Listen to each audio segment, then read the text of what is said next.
Oh, That's going to be in it, Danny. That's going to be the first thing people say. We're live. My voice access. Oh, great. Yeah. So what we're going to do is just give everyone a few minutes to get in here, and then we'll start things off. But in the meantime, you just get to look at us kind of just awkwardly looking around and yeah. And everyone say hello if you're here. I think that would be cool. Yeah, just tell us where you're from. I'm coming from Texas right now. Max, where are you right now? I'm in Venice Beach, California. And I am in Santa Rosa, California. Nice. Yeah, so just let us know where you guys are from. Like I said, we're going to give it just a minute or two to let everyone get a chance to get in here, and then we're going to dive right in. And just to let everyone know, there is like a 10, 15-second lag between our stream and YouTube. So I'm going to do my best to stay on top of the chat, the comments, and all of that. But it might take us a little bit to get it to whatever you guys ask and all of that. So just bear with us here. This is also our first time doing this live.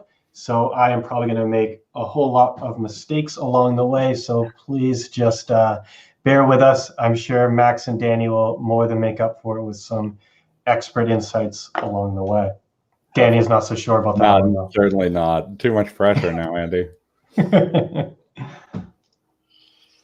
Oh, we got Raj here. I might have to kick you out, Raj. Raj better be on his best behavior. Someone asked if we're brothers. I don't know. They're twins, actually. I'm not sure if that's sarcasm, but yeah. Mirror image identical twins. I see we have Joseph coming from Austin. I was actually telling Danny, I've got a nice picture of Austin skyline in the background. Got some cats in there too, which is always a nice addition. Great. Giant squid might be passed out in a ditch right now. I'm not sure. It sounds like he had an aggressive Friday. So we are going to do this one with Max and Danny. Maybe one day. I think one day I'm gonna work on it with him and see. We got to. I don't know if people are prepared for a giant squid Q&A. I mean, I'm so prepared for it. I'd love to see him handle all the listener questions. Yeah, that would be an experience at the very least. But all right, we can jump into things. I think we've got a good number of people here, and this will be recorded. So if you get in late, no worries. But yeah, welcome to the first Ask the Sharks, and I appreciate you guys taking some time out of your Saturday. We know that there is an absolute insane amount of DFS content out there. Some amazing, some not so amazing. And we don't want to just add to that noise. So what we've really been focused on doing is creating content that doesn't lose its value as soon as the slate ends. And on our YouTube channel, you can find a ton of videos going in depth on DFS strategy and just kind of really those topics that apply week in, week out, and are going to help make you a better player. But we're not able to cover everything there, and that's why we're launching Ask the Sharks. So every month, we're going to host a live stream. We're going to have Max and Danny in most of these. We're going to get Matt in sometimes, the founder of SaberSim. Maybe we'll be able to get Giant Squid into a few of these as well, and some other guests along the way. And we're going to answer your questions that we haven't covered elsewhere, and it can be follow-ups to some of the videos we've put out. It can be smaller questions that might not need an entire video dedicated to them. Whatever they are, we're going to answer them here. And like I said before, this is the first edition. We are probably going to be a little bit rough around the edges, so I apologize in advance, but I think you're going to get some great content out of this. And what I'm going to do is start off with just some pre-submitted questions, and then near the end, we're going to go into some live questions. So if you have any questions at all along the way, whether it's something about what we're talking about right now, if something's not clear, if you have follow-up questions, whatever, just type that in the chat. I'll do my best to keep an eye on that and get those in there. And then if you have any separate questions, keep those going in there. I'll keep a little list going right here, and we'll get to as many as we can. And I'm pretty sure we're not going to get to all of them, but we will have this list going, and next time around, we'll get as many more of those in again. And if I do miss anything, which I definitely will, shoot me an email at andy@sabersim.com, and I'll do my best to follow up personally and get you an answer. That being said, why don't we jump in? Are you guys good to go? Yeah, let's do it. Hopefully we answer everything that anyone could possibly ask. I think that's a pretty low bar to set, so I don't see why we couldn't do that. Okay.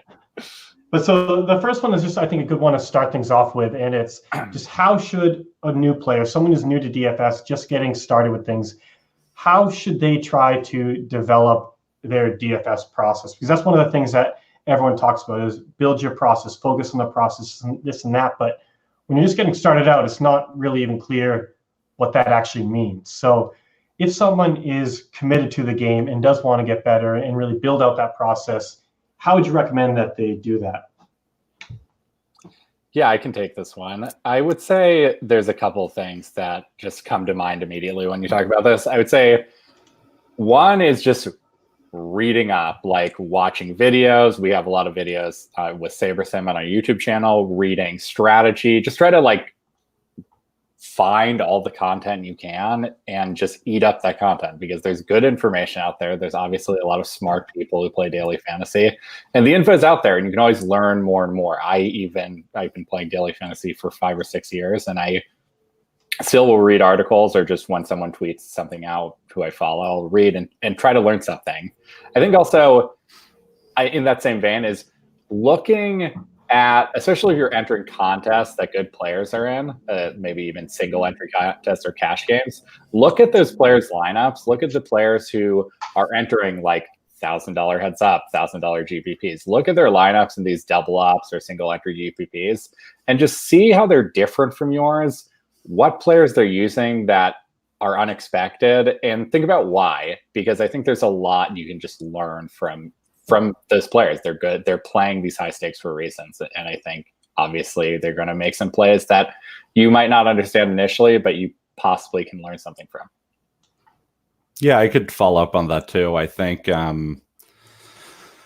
one thing that can be really a red herring is just paying attention to the results of each slate or each week. You know, there's a lot of variance in DFS. So a lot of times, like when someone does good or bad, you're not necessarily going to know whether, you know, that was luck based or that was something that was predictable. So I think, I mean, one thing that's really helped me and Max both get a lot better is our like learning computer programming and data science is something that's an integral part of our process. So I think really that's a way that I'd really recommend if you're really trying to, if you really want to get good at DFS, that you have to have a data science aspect to your research. And for that, Danny, do you think like that is a necessity for all players, or is it something where like, I think there's got to be a line you got to draw somewhere where if you want to compete at the absolute highest stakes, you do have to get totally treat it like a full-time job and probably look at some advanced analytics. But if you're trying to make some money at the side, playing the under $3 contest, like, do you think how far do you have to go? Yeah, I mean, I think there's a lot of really good research out there and a lot of good people who've done a lot of good research. And I think for someone who maybe, you know, doesn't want to do all the research themselves or doesn't have the ability to you know, do that research themselves, there's a lot of people you can follow on Twitter. There's people who have written articles everywhere that have really interesting thoughts on daily fantasy strategy. There's a lot to learn from just everyone on the internet. And I think you can learn a lot and get better just by learning from other people.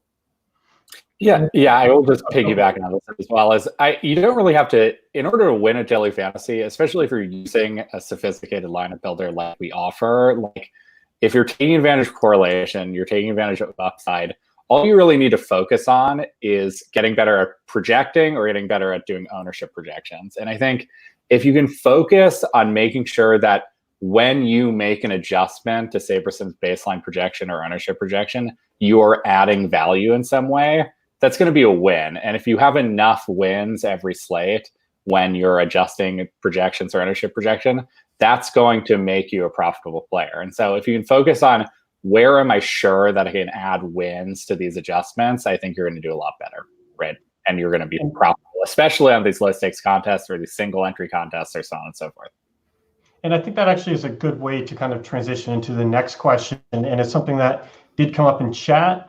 And also someone had asked this over email. It's just come up a lot. And it's kind of the idea of if SaberSim or whoever you're using for projections is putting out solid numbers, when should you make adjustments there and why? Like, what are the things that are going to add value to that? You talked about adding wins and finding ways to really kind of improve upon the projections, but what types of things specifically are you looking for there, Max?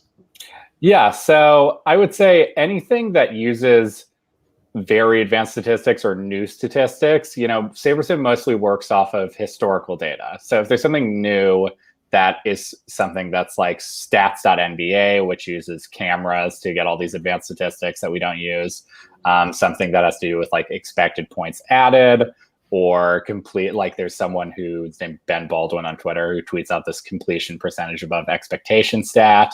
That is really helpful. Things that are essentially not just plain historical data, you can use these sources and they can add something. I mean, I think there's a fine line, because I think sometimes people can get into quote unquote advanced statistics and you end up just using something that isn't predictive and not helpful. But especially in NBA, I think this is just coming to mind for me a lot. It's just stats.nba. There's a lot of stats out there. People don't really use it that much, but there's a lot of really detailed, really good stats because they're based off of actual cameras, video taping the games, and actually like getting movement and player positions, so on and so forth. And so if you use something like that and you find something that you think is helpful, something like unassisted field goals, drives to the basket, something, have a theory about it, try to look up and see if this theory may or may not have some weight, and use something like that. And I think that is certainly going to add something to SaberSim's model. Yeah, I think that's a good point. I think that sort of very nuanced information can be really helpful if you're interpreting it from like something that's like a real deep dive into what's going on with a team from a very advanced statistical level. That can make sense to add. I mean, some of the easier stuff to add is just providing the projections with context that's useful. So for example, like basically every projection system is relying on historical data to project out the future. Now, has a player been playing through an injury? Did they have a game where they left halfway through the game? That's something that a model's not really going to know. So adjusting for that sort of context, sometimes teams will decide to drastically change the role of someone on a team. Like, sometimes a team will be like, we're committed to this guy at running back, and we're really going to try to establish the run. That happened this year with David Montgomery. So I guess, yeah, reading through the news and understanding where a team has decided to drastically change direction in some way, that can be really useful, and understanding the context of the historical data can be really useful. Yeah, I think a great example of the injury example was Adam Thielen last week. Right. Obviously, he's been playing through injury for 4 weeks, but we know historically he's been a really, really productive player, and it ended up working out last week when he was back to his old self. This week he might be injured again, so who knows? But when you can catch those things where there's like a recent injury that's sort of marring someone's performance, you can end up just finding an easy way that someone's under-projected, and most people are under-projecting them, and then they end up just being back to their old self, which is not hard to predict, right? Yeah. And Max, you touched on this a little bit, but when we get into advanced statistics, when we get into research, when we get into just kind of going over historical data, where do you think people can kind of fall into a trap and overvalue some of the data out there? Max or Danny, either of you guys can jump in on this one. I'll handle this one. Yeah. I think stuff with matchup can be really overrated. Like, there's just a lot of statistics where you can think that they would be predictive of the future when they're really not. Like recent performances is an example. I remember one time a few years ago, Brett Gardner, the leadoff hitter for the Yankees, went on a streak where he had like 7 straight home runs in like 7 straight games, and he was like the chalkiest player every night, and everyone just thought, oh, this is never going to end. Oh, he's going to always hit a home run. He's just really keyed in. But in reality, like, very extreme things are going to happen because of luck alone. So just because someone's done really well in a certain situation or in a certain context doesn't mean that that's necessarily going to be predictive of anything in the future. I mean, another example is like how a team performs against the spread in different contexts. That's something that a lot of touts use in the sports betting industry. It's just not.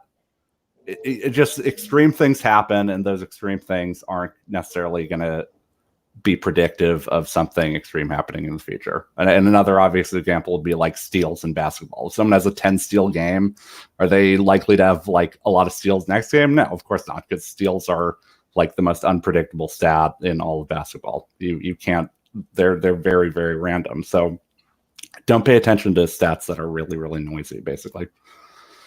Yeah, and I'll just add one more thing. I think, especially in football, I see this, is people making game script assumptions based on Vegas lines. I think when you're especially if you're playing cash games, I think that can be valuable. But in tournaments, how the game script actually goes, what I found is random enough to the point that unless the spread is just giant, where it's like a almost certainty that a team is just going to be leading the whole game, i.e. like a team is a 14-point favorite. But even we see that, the Dolphins versus Patriots, I think the Patriots are a 17-point favorite in week 17 and they lost. So like, you don't need to bring that up. Anything can happen. And I think people just make these assumptions with like a 5-point spread that this team's going to be leading a whole game. And the game script can really go anywhere. And luckily for us, SaberSim accounts for that. So we don't need to worry about that with the smart diversity, like taking into account just small buckets of simulation, which I talk about in another video. I won't get into it, but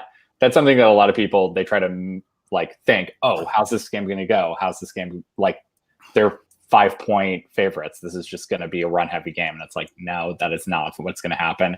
You're going to see it today because there's a lot of teams that are 7-point favorites. And one of those teams is probably going to lose, right? So making over assumptions based on that, I think, is a huge mistake.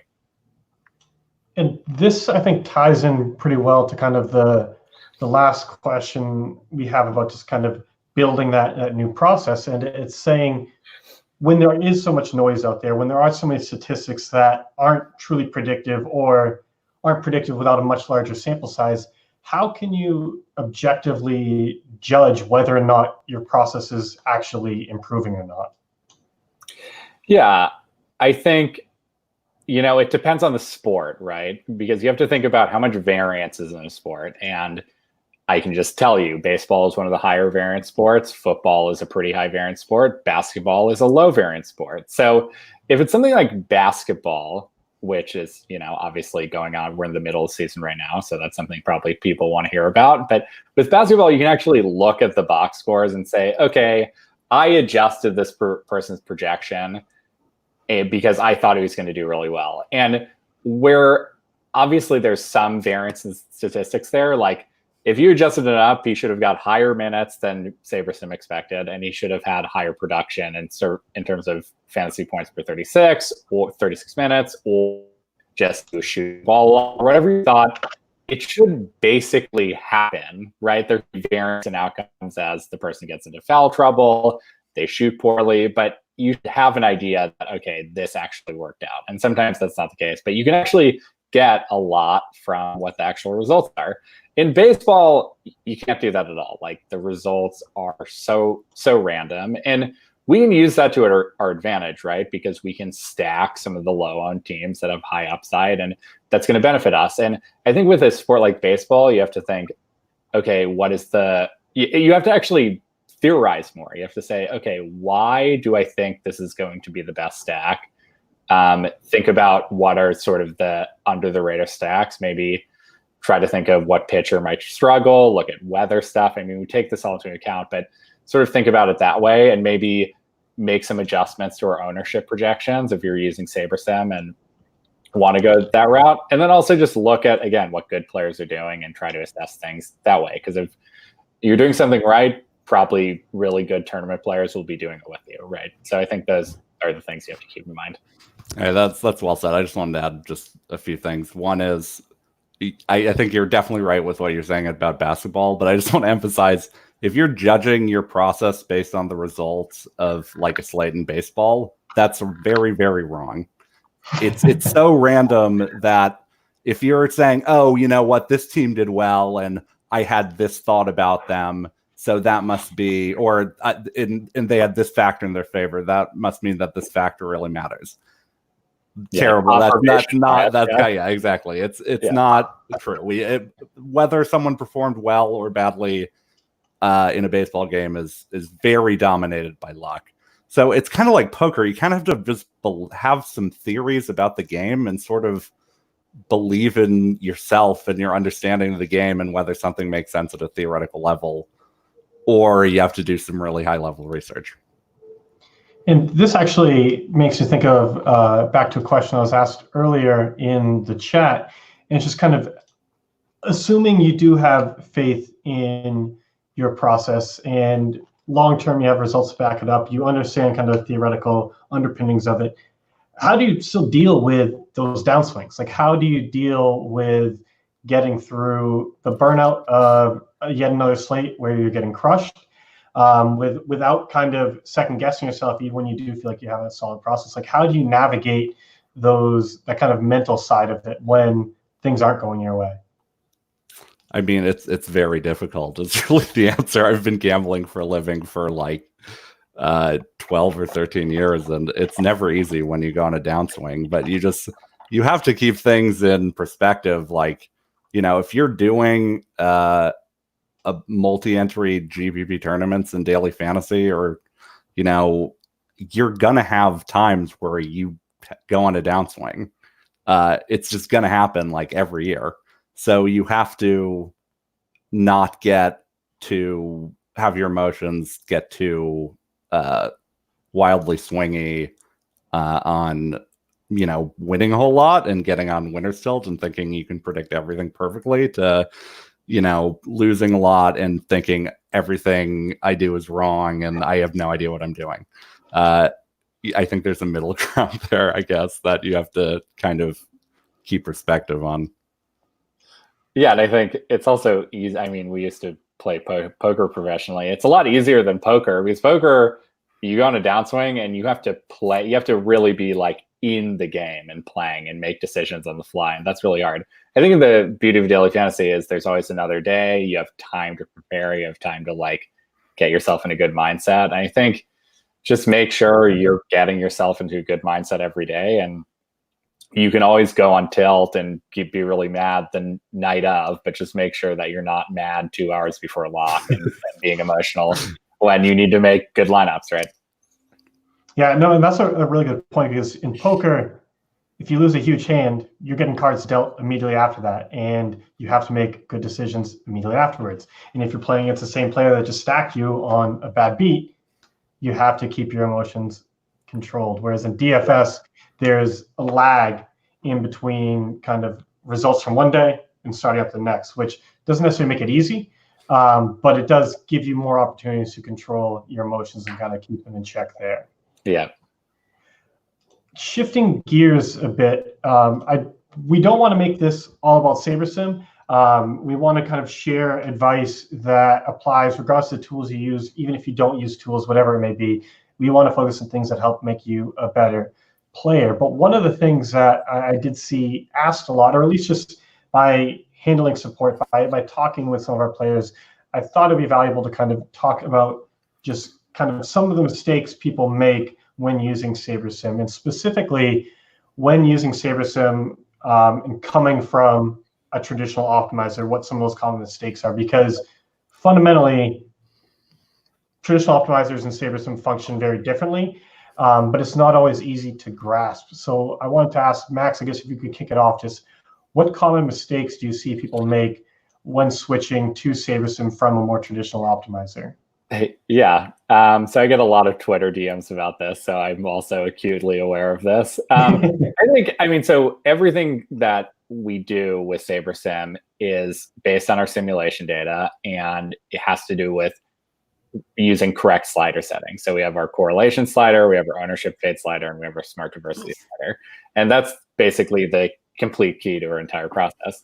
And I see a lot of people who will DM me on Twitter and they'll show me their sliders and they'll be like, how does it look? And it'll be something that's outrageous. Like, it has nothing to do with the preset settings, and it shows a lack of understanding of the sliders. And so I think one thing that is really important is educate yourself about what SaberSim actually does. There's a lot of videos that Danny and I have made that explain it in detail.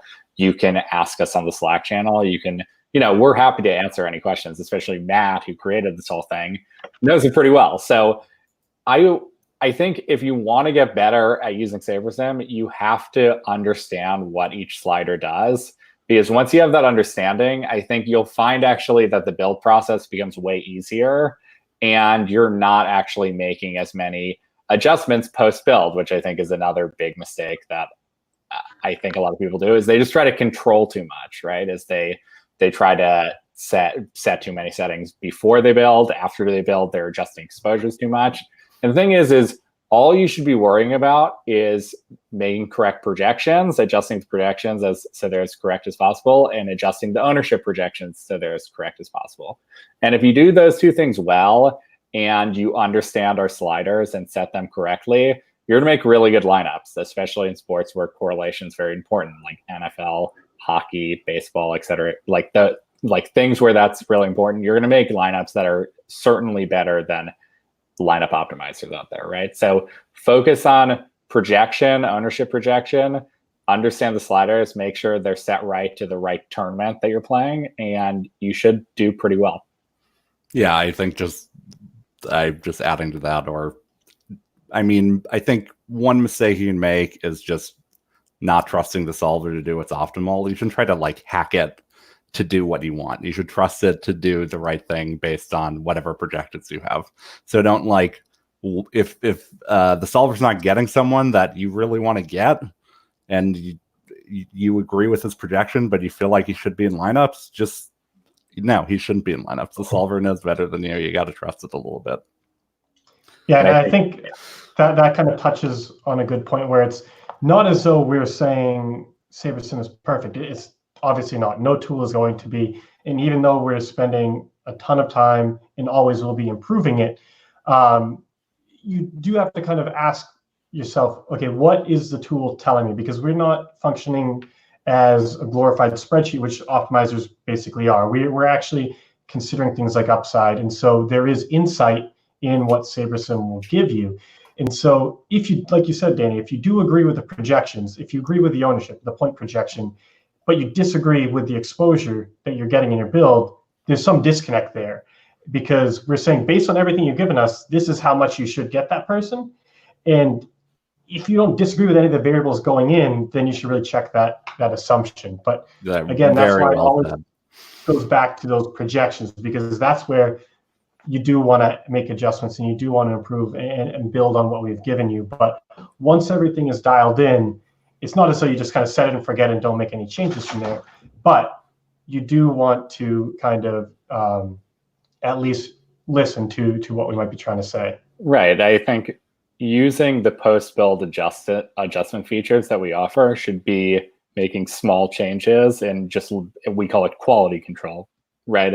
You're making small adjustments to make sure you get a little more diversity, maybe get a little more of this player, a little less of this player, but you shouldn't be changing the entire build with just post-build. You should be adjusting projection, and you should be adjusting ownership projection, or you should be adjusting the sliders because your sliders are not correct for the GPP you're playing or the cash game you're playing. But you don't really need to be adjusting things, and you shouldn't be adjusting things too much, trying to basically rig your lineups to get them right, because you don't need to do that with us.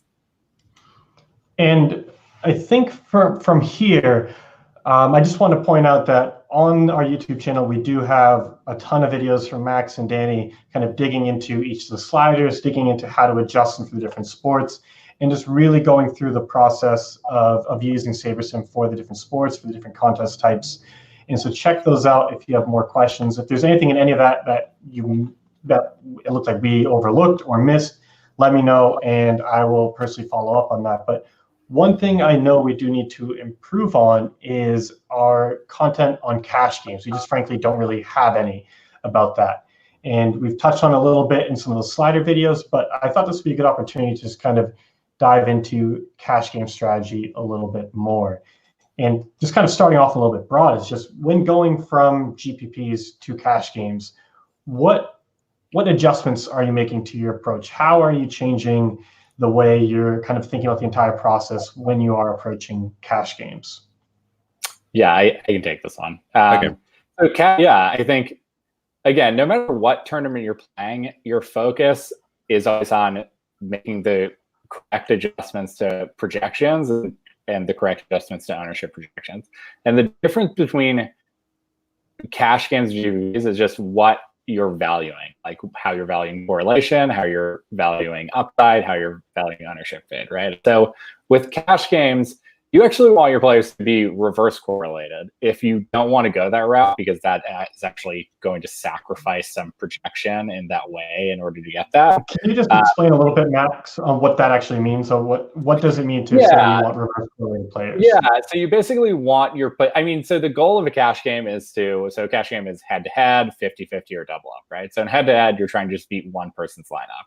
In a double up or a 50-50, you're trying to beat the field. And it doesn't matter if you beat, if you get the 1,000th out of 2,200 person field or you get first, right? So making a lineup that you're building to get first is really, really stupid, right? You want a lineup that as much of the time as possible, you're going to be that top half or beat someone in head-to-head, right? And so with correlation, when you want a really high positive correlation, it means you're trying to build lineups that all your players are going to do well together. They're correlated. Their performances are correlated. That's what it means, is they're going to do well together. But when you're playing a cash game, you want it so your lineups, basically no matter what happens, are going to barely be above that 50% threshold. And so you want players that don't do well together. You want them to sort of, one player does well, but this other player does badly, but they sort of like even each other out. And you sort of just want a lineup that's going to get enough points that's just going to beat that field. And so when I say negative correlation, I just mean that you want players that are just not going to perform well when the other one performs well. In football, this is going to be sometimes two opposing running backs. This might mean using a defense and a wide receiver on opposing teams. You're going to be doing things that just obviously would not be good if you're trying to get a 200-point NFL score, but are going to be really good if you're trying to beat 50% of the field. But I think the process is the same, right? All I do from week to week is I'm adjusting projections and trying to get good ownership projections, right? When I'm building for a cash game, it just has to do with setting the slider settings correctly, and that they're going to be negative correlation. That's not going to value ownership, and it's not going to value upside, right? It's just going to be, let's get good average projection, negative correlation, and be with the field, basically. It's fine with me. Danny, do you have anything to add to that? Yeah, I think your approach really should just be the same, is to make the optimal projections and then change the sliders and settings based on what kind of game you're playing in. So I think the process is overall mostly the same. You're just really, as Max is saying, you're trying to get your projections right and trying to get the ownership projections right, and then adjusting the sliders based on the type of game you're playing.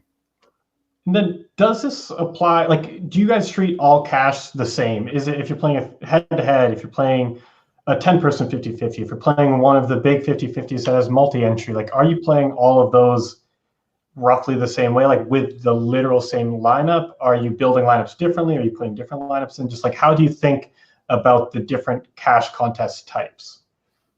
I just use one lineup. I'm curious if Max would say anything different. No, I'd say the same thing. I think, you can get some more nuance if you're doing a triple up or a quintuple up or something like that. But if we're talking about 50-50s, double ups, and head-to-heads, and you can do different lineups, but that just means you're going to sacrifice some ROI from going off the best lineup, right? So fine. I mean, people do that to hedge their risk. But if you're new to daily fantasy, I probably wouldn't recommend it, because you don't want to risk possibly putting in a lineup in that is minus EV in order to hedge risk, right? You want to make sure that the lineups you're putting in are going to make you money. So hedging in that way, by making 4 different cash lineups, 6 different cash lineups, you run that risk of putting in a lineup that's just not a good one. Right? So. And one thing that just came up in the chat that I want to touch on, and it's just kind of, the comment was, so change sliders and win all the monies. And I know we're not literally saying that. I think they were joking, but it is something good to touch on, is that I guess from my perspective, is I think almost too much focus is given to getting the sliders exactly right. I think as long as you're within general ranges for the game type, that's all you need. And you can kind of dial them in beyond that to your own personal preference, but there's not like one exact set of sliders that this is perfect for this contest every time. It's going to be based on risk tolerance, based on just a lot of factors involved. But that is kind of the aside of it. The big thing really is dialing in the projections. And we behind the scenes are always going to be working on improving them, but that is kind of what we were saying is where the most value can be added, is kind of spending your time improving that. And none of this is easy, but I think just because we are doing things a little bit differently by having those sliders, it can throw people for a loop where they kind of overthink that. And that is a phase that it's not that it matters the least, because it does matter, but it doesn't require nearly as much time as the other phases do. So I just kind of wanted to just clear that up a little bit. Do you guys agree with that general sentiment? Yeah, of course. Yeah, for sure. Then the last thing on this topic I wanted to ask is, do you think cash games are worth playing for the average player? And I guess that's a bit of a blanket statement, but like, do you think cash is profitable for all players? Well, not all players, but like a serious player for every single sport? Or how do you guys personally approach that? I mean, I think one thing I really believe with SaberSim is our solver does an extremely good job taking into considerations all the factors that really matter in GPPs. So I think I'd really recommend, if you're using SaberSim, to do GPPs. You can definitely win at cash, but if you're good at projecting players, you're probably going to have a bigger edge at GPP than you are at cash. And SaberSim's going to do a really good job building the best lineups with the projections that you have. Yeah, I also will piggyback on this. I think people get attracted to cash games because they think there's less variance in them, because they think, oh, well, like a lot of the weeks I'm just going to double up and some weeks I won't. But if you're making, 20 or 50 lineups in these low stakes GPPs and getting a good spread, the variance really is not as high as one would think. And so I think the things that are attracting people to cash games actually can exist when you're being a GPP player, and your ROIs are going to be higher in GPPs because of everything Danny just said. SaberSim is built to make really good GPP lineups. So I think, people are attracted to cash games. They think it's low variance. GPPs really aren't that much higher variance, and they're going to be more profitable, which I think is the most important thing. Because again, the worst thing you can do is put in a negative EV lineup into one of these tournaments, because variance doesn't matter then. You're just losing money, right? No, and those are all good points. Kind of transitioning from here, the next thing I wanted to cover, we're going to go through a few kind of shorter ones, and then we'll get to some more of the attendee questions. And Max, you put out a video on single entry contests. I think it was just like earlier this week or last week, and so it's still pretty new up there. And there were a few questions around that. And this biggest one, or the most common one, was just, when you are playing multiple single entry contests, are you putting the same entry in each of those? I do, and I think that, I think you can put different entries into different single entry tournaments. I think that actually makes some sense, especially because these are the most profitable tournaments. So if you sort of want to spread, like have a lower variance approach to them, and you want to do 5 different lineups, and you're using the method that we used, which is make that smart diversity feature really high, and so you get a wide array of high upside lineups, you'd put them into different single entry tournaments, and that's going to lower your variance from week to week. I personally just put my best GPP lineup into all the single entry tournaments and take that variance, because I do think it's the best lineup. But I think you can take that approach. I think the most important thing with single entry tournaments is just don't treat them like a cash game. I think that's really the bigger mistake people make. So if you treat it like a cash game, you're not going to win that top price. You shouldn't put your cash lineup into it. You should be putting a high upside, risky lineup into these tournaments. So if you're doing that, you know, you can put one lineup or you'd put 5 different lineups. I think as long as your approach is right, and a lot of these guys who are putting just cash game lineup into it, they made by hand, right? Yeah. I'd probably recommend doing one lineup. I mean, there's one other advantage, which is just simplicity. Like if there's last second news, you're going to have a much easier time adjusting one lineup than 5 lineups. So yeah, I would think variance is hard to avoid. So I would just go with one lineup. I think digging into that a little bit, it's when a lot of people view single entries as an extension of cash and they're just putting their cash lineup in there. I think for a type of player who may do that, who is potentially more risk averse, whatever it may be, I think it is worthwhile for them to at least consider entering maybe a set of 3 lineups across all of their single entries, knowing that you're giving up some EV, but reducing some of your variance as well. And so if that is important to you, if you're just kind of getting your feet wet in GPPs, if you haven't someone who has just been putting in a more stable lineup in those contests, I think the better option from what you're doing now would be to kind of have a sort of diverse pool of single entry lineups. But if you want to maximize your edge and just don't care at all about variance because you're a savage like Max, you can just put in that one. But there is that middle ground as well. And I think that there's no right or wrong answer. I think to me, it comes down to kind of risk tolerance there. And like you said, as long as you're just not putting in a lineup that's fundamentally not built for that tournament, which a cash lineup, it would be.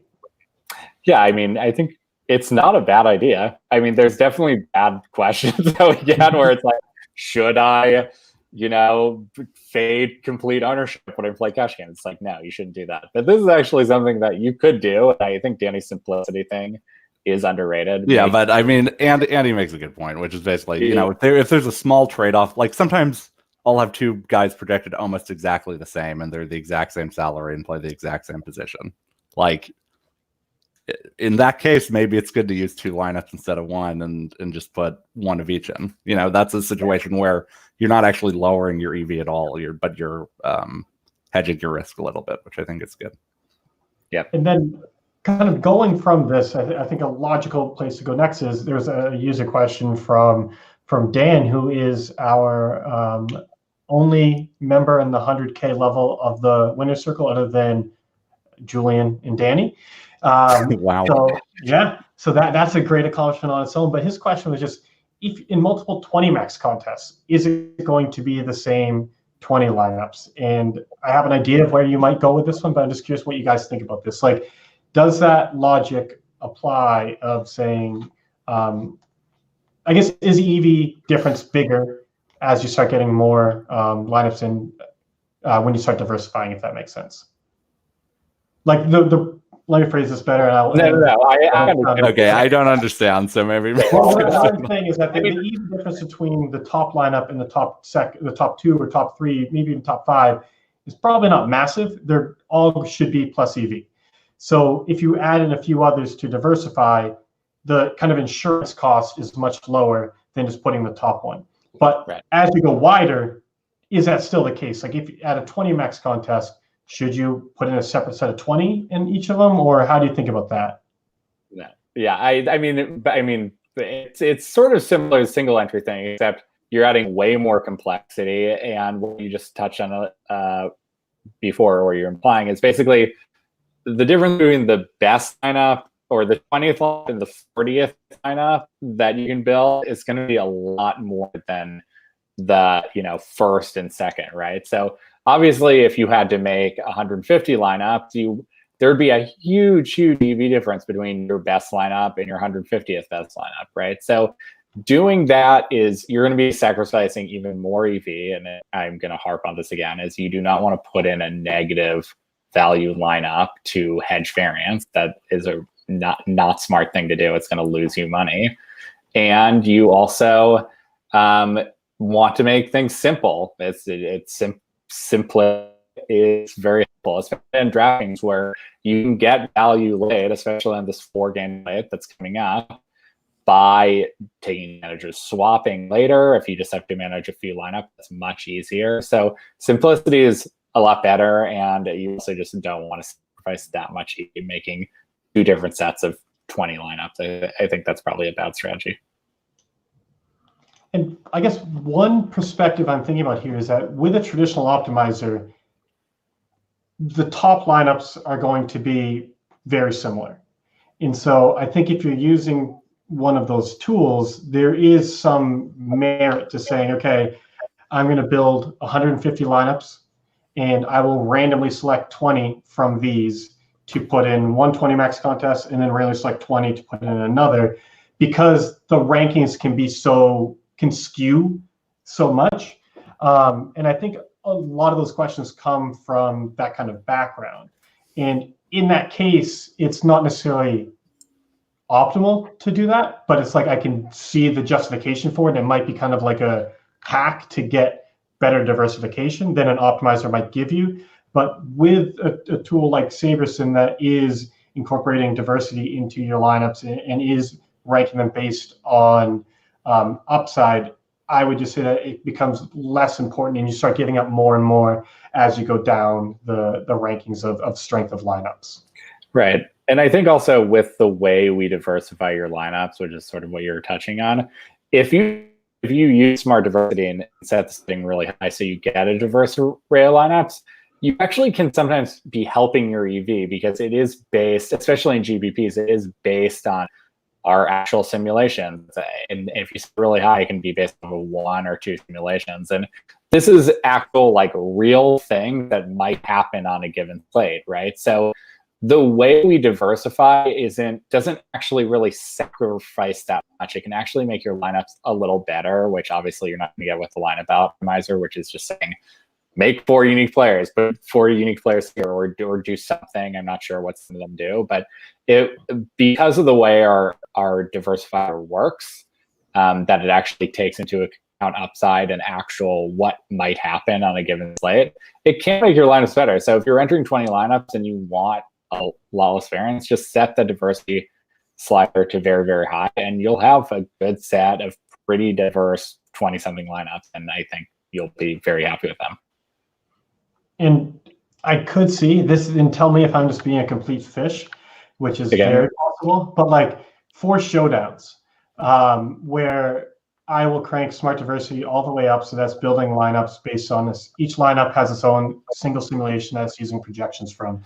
Because to win, and these are in the large top-heavy GPPs, in those, I feel like entering a separate set of completely different set of lineups from different build when you're building based on a single simulation is like reasonable, because you're hoping that you just hit you're hoping for the hit of a single game script rather than what happens on average. Am I just thinking about this like horribly backwards, or is that in line? I mean, that makes sense. I mean, didn't one of our users basically do some research on the sliders and find that increasing the correlation and increasing the smart diversity did increase the real upside of lineups that were outputted?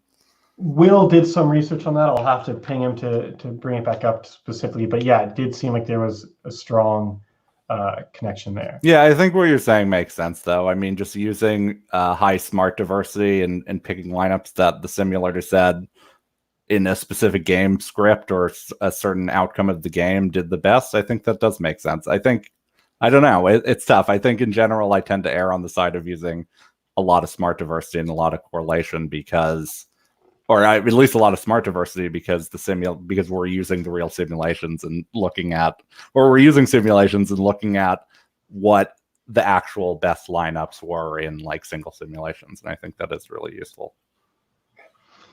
Then going on from here, it's kind of an in-between question where you did have that video on single entries that covered a lot of the stuff there. We talked about kind of more of it here, but for those 3 max contests, Max or Danny, do you think it's still going to be a somewhat manual process at the end of it of kind of picking the lineups, because you don't need to just pick the exact top 3. You can kind of tinker a little bit from there without giving up much. But like, in a 3-max contest, are you going to, like, would you do that? Would you just pick the top 3, or are you kind of find 3 that lineups that aren't very correlated to each other? Do you want to take it, Max? Well, I think it depends on how much time. Again, it's variance, time, profitability, right? Is how much time do you want to devote to this, of making a bunch of lineups and sort of like hand choosing the ones that you like, which is totally fine strategy, but it's just going to take a lot more work to make sure that you have the specific 3 entries you want.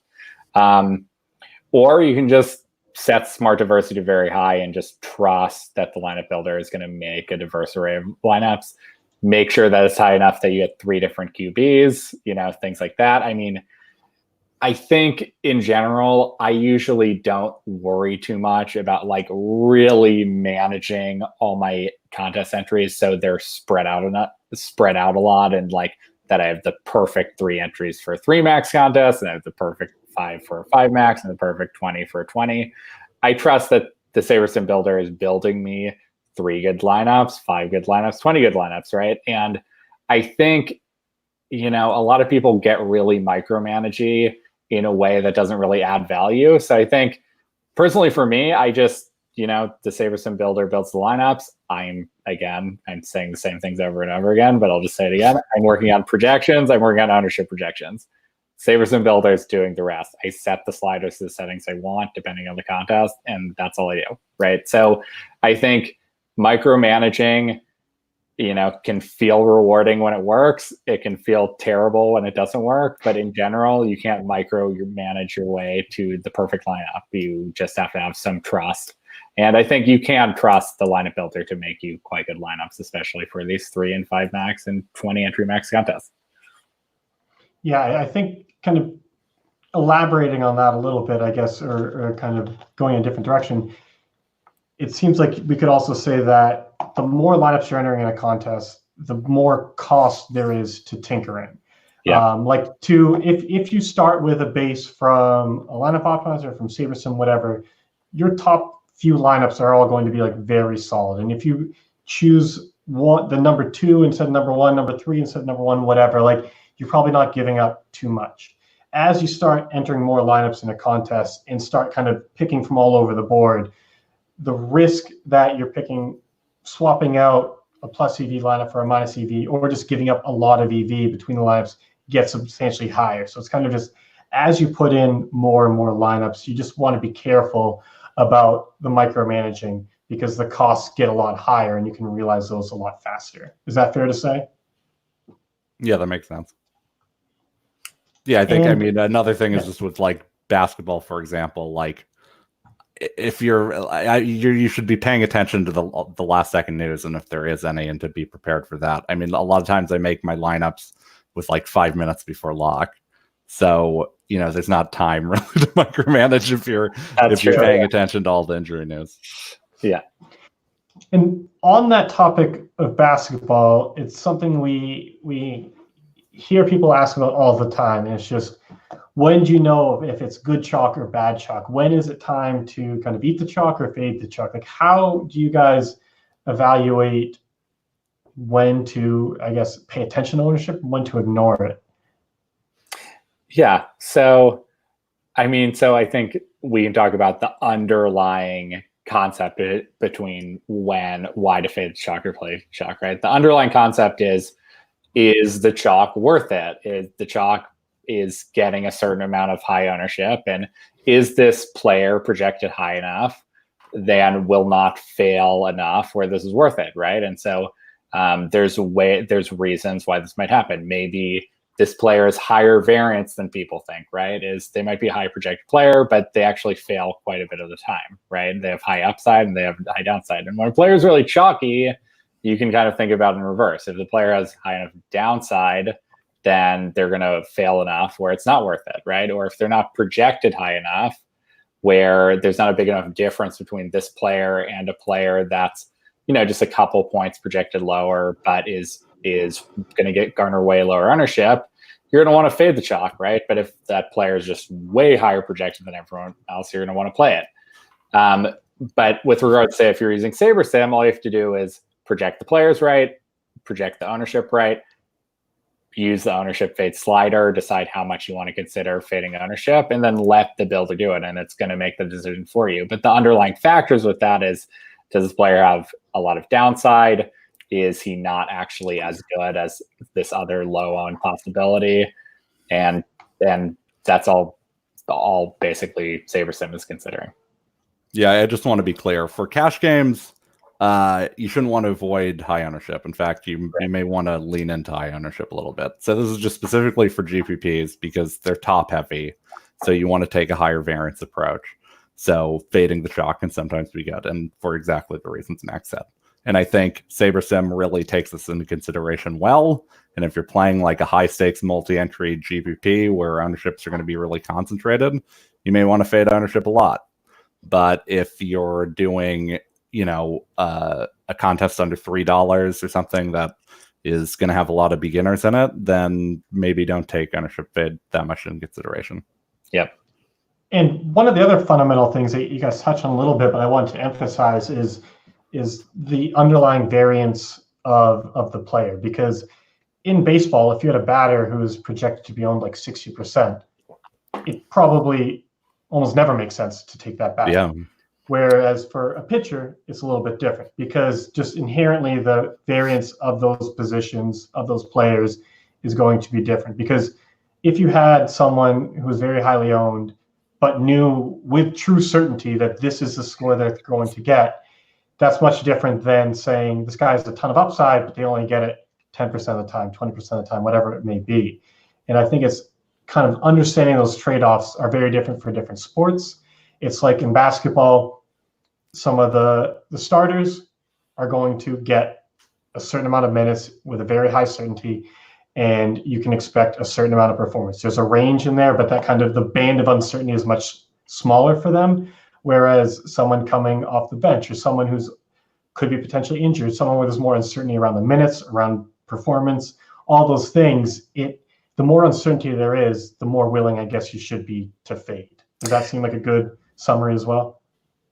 Yeah, I would say that. I also think, and this is something SaberSim's going to take into account, but just as a general thought, is if there's any leverage off this player doing badly, right? So if it's a pitcher in baseball, you can stack against that pitcher. So that's going to add value to fading that person. If there's a running back that people are going to really like, and you actually play the defense on the other team, okay, that's also another way where you can have some leverage off of that player, right? So I think if there is that leverage, it's going to encourage, that's another reason that you might want to fade a player, right?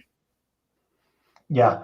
And kind of on this note, I think there's something else we should talk about. Is just for those lower owned players, for those cheaper guys, what do you look for when you're taking a stand on them? And again, with SaberSim, it's going to kind of point you in the right direction. But fundamentally, what types of qualities are you looking for in those people who might not be as popular for taking a stand on them? You guys I thought I was going to let you take this, Danny. I was just thinking, upside. Oh, right. You want. It's like I had no idea what you were doing. I thought it was like, what? Do you want me to look higher or something? No, I was saying that when you're taking a stand on low end player, why you like any player in any sport. If you're talking about speed prize tournament, is they have high upside, right? You want players that can have a big game. So if you're playing a lower owned player, these are going to be the guys whose average projection does not match their upside. People think, oh, this person on average is going to do this, but they have a big game in them, right? Or, maybe they're going to be underrated for other factors, but that's what you're looking for, is you're saying, okay, for some specific reason, I think this player has higher upside than people think. And maybe SaberSim is saying that too. So those are going to be the players where I'm saying, okay, I think this player can have a big game. And that's why I'm taking a stand on him. It's not because I think his average projection is high. I think his upside is really high. Yeah, sometimes I'm just surprised. I kind of let SaberSim build my lineups, or let the builder build my lineups based on whatever projections he's using. And sometimes I'm just surprised at who I'm using. A lot of times the best low-end plays are just going to be guys who are really practical. Like, you don't necessarily have to have the most genius idea in the world to have a good low on play. Like, you just have to. Sometimes someone just really practical is getting very overlooked for some reason, and it may not be why. I mean, someone in like a really bad matchup, for example, they could still do really well, or there's many different reasons why someone could be low on but still be worth playing. But often I don't know who I'm taking a stand on until I use the SaberSim lineup builder and see who's actually showing up in my lineups. And I guess on that note, what are you looking at when you do see someone surprising in there? Like, you're getting a ton of a specific player, because that definitely does happen. It does happen more often in SaberSim than a traditional optimizer, where we are just going to be out of the box super heavy on a couple of guys that just seem out of nowhere. What questions are you asking yourself? What sort of things are you looking into? What are you guys doing in those situations to evaluate whether or not something's wrong in the model, or maybe we're onto something? Right. I'm looking at their projection and their ownership projection, because you're saying, okay, is this person's? I mean, definitely you don't want to take it at face value, because maybe their projection is too high, or maybe their ownership projection is too low, right? So you want to question whether it's the correct play, but you don't want to question whether it's the correct play if you check the projection, you check the ownership, it looks very. It all checks out. It all checks out. You're using the proper sliders. Like, if that's all the case, that just means the player is a good play. It doesn't mean that you should try to get less of him, like lowers max exposure. It just means he's projected right, his ownership projections right, and there's a reason you're getting him, and he's probably going to be a very profitable play if he's in fact projected to be really low. Yeah, I think a lot of times you're able to understand it. Like, I'll look through my projections and be like, oh, this guy is going to be high owned, but I'm getting a lot of this guy, and he's actually just a little lower projected and is supposed to be way, way lower owned. So that makes a lot of sense. Or maybe, oh, you know what? This is a leverage off of some very popular owned play, and that's why it's doing it. Sometimes when I'm using SaberSim's builder, you get that sort of outcome where, it's leveraging out of some high owned player having a bad game in some way. Yeah, and I think you guys both touched on this a lot more in kind of the videos you did on the quality control, the third step of the lineup building process for basketball and football, where you just talk about what to look out for. But just to emphasize some of that here, it's just looking at those outliers, where it's looking at the people who you're getting way more of than you expected. It's checking to make sure their ownership and their projections are in line. But going further, you can also click on their name in SaberSim, bring up the distribution of their outcomes, and you can see the correlations and see if maybe we have them correlated to someone else who is in a lot of your lineups positively, or they're negatively correlated to someone who is going to be highly owned, or whatever it may be. There's a lot of things you can look into, but those are the types of players to check out when you're in that kind of quality control phase. And you can do the same thing for, oh, I really thought I would have whoever it may be in my lineup, so I'm not getting him at all. You can hit the show all players box and then see him and just kind of dig into why that may be. Maybe there's someone else who's similar projection, cheaper, whatever it might be. There's a lot in there, and it can be confusing because it can seem like a bit more of a black box than traditional tools. And so that's why we always try to recommend is digging into it, looking at all the data as best you can. But when you have those specific questions, you can always shoot us an email, reach out to us in Slack, and we're happy to kind of help diagnose those things. But hopefully this gives you a good idea of what to look for in most situations. And we're a little over an hour right now. I think we can get a few more questions in. And so what I'm going to do is I had kind of looked at some of the chat that I'm going to go back to and try to just go through quickly. If I say anything that's stupid, Max and Danny, just jump in and let me know. But I think a few of these we can answer pretty quickly. And so one of them is from this, even sounds like a screening that Giant Squid could have made. It's called Money Cash Dollars. And is there such a thing of setting your lineups too early? And the answer is yes. It depends on the sport, but for basketball specifically, you want to wait until as close to lock as possible. And even then, you're still going to miss some things. The later news comes out in the sport, the later you want to wait to build your lineups. I think there's nothing wrong with if you don't have a ton of time, of doing a build early just to get an idea of where things are going and where who some of the top plays look like, that sort of thing, so that when you're in there for your final build, you're not kind of just coming in blind. But for sports like basketball, you want to be as close to luck as possible. Football, they put out inactives pretty consistently about an hour and a half before kickoff, so you want to wait till that. But even there, that's less dangerous. There's usually not many surprises. You can exclude questionable players from your builds and probably not give up a ton. But that's one kind of where it's on the line a little bit. For baseball, lineups, it's not as regimented when they come out, but those usually come out far enough in advance where you don't need to wait till the last minute. But basically, all of this comes down to wait until all the information is confirmed to finalize everything.